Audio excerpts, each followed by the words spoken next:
Most people break the law and get caught.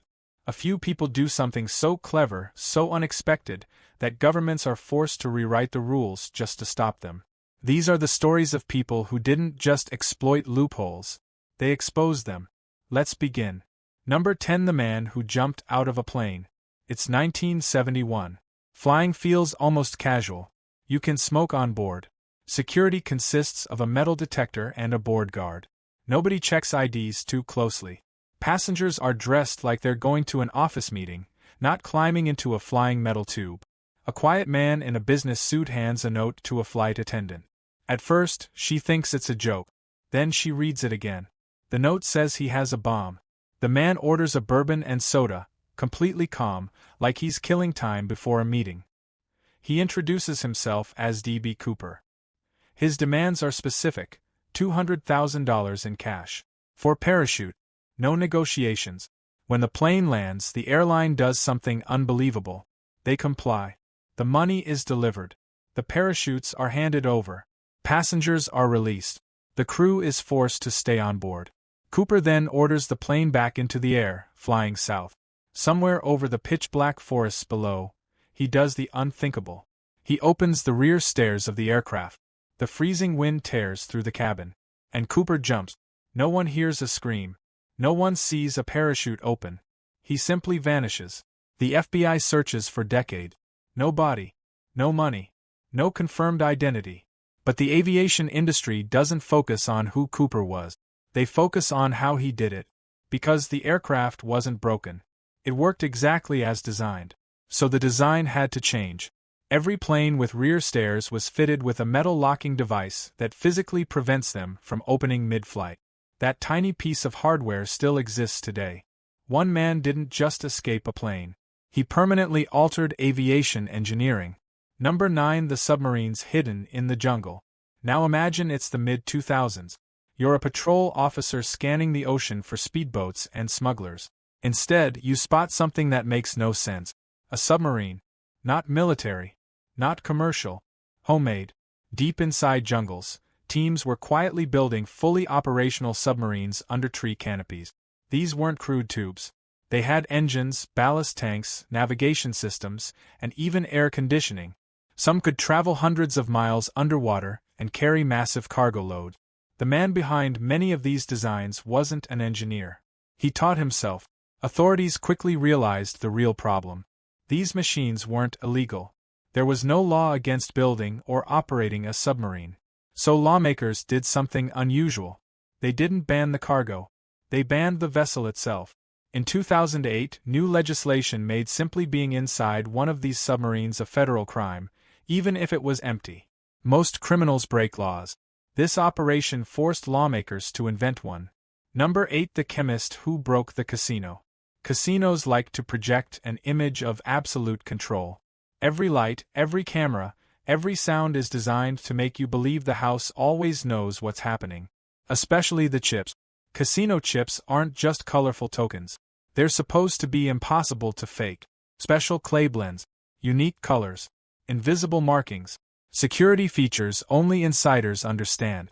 At least, that was the theory. In the early 1980s, one man looked at casino chips and didn't see security. He saw chemistry.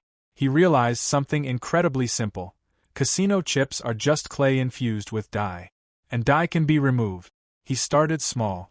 Buying low-value chips. Taking them home. Experimenting in a makeshift lab. Bleaching. Scrubbing. Recoloring. Failing. Trying again. Months passed. Eventually, he cracked it. He could strip the color off a cheap chip and re-dye it to perfectly match a high-value one. Same texture. Same weight. Same internal markings.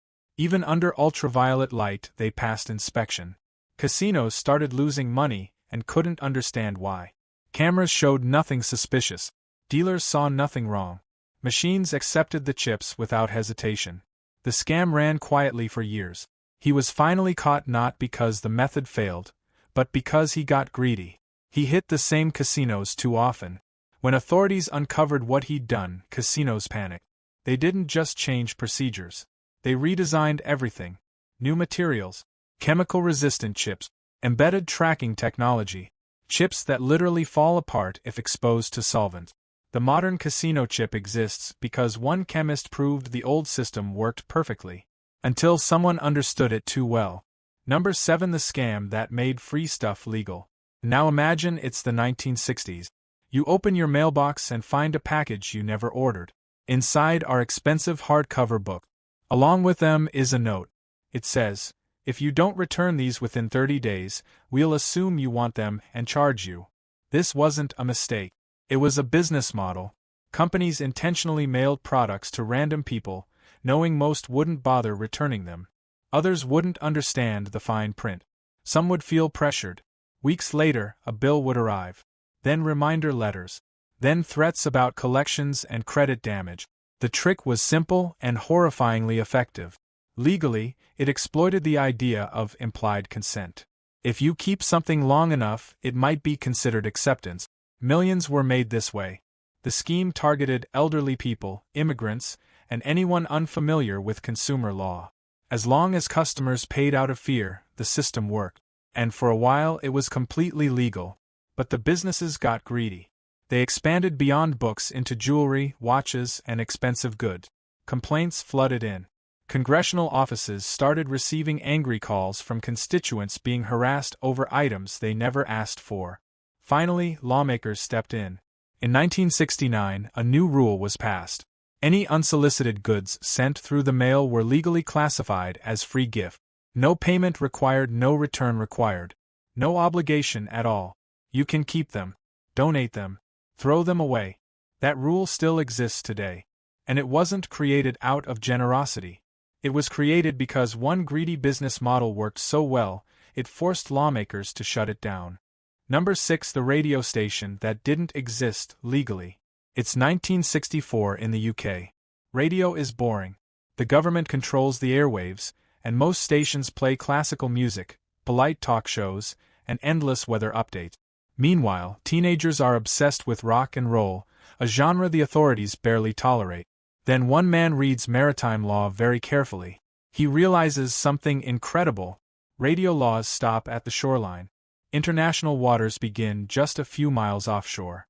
So he buys a ship, anchors it just outside British territory, and turns it into a floating radio station.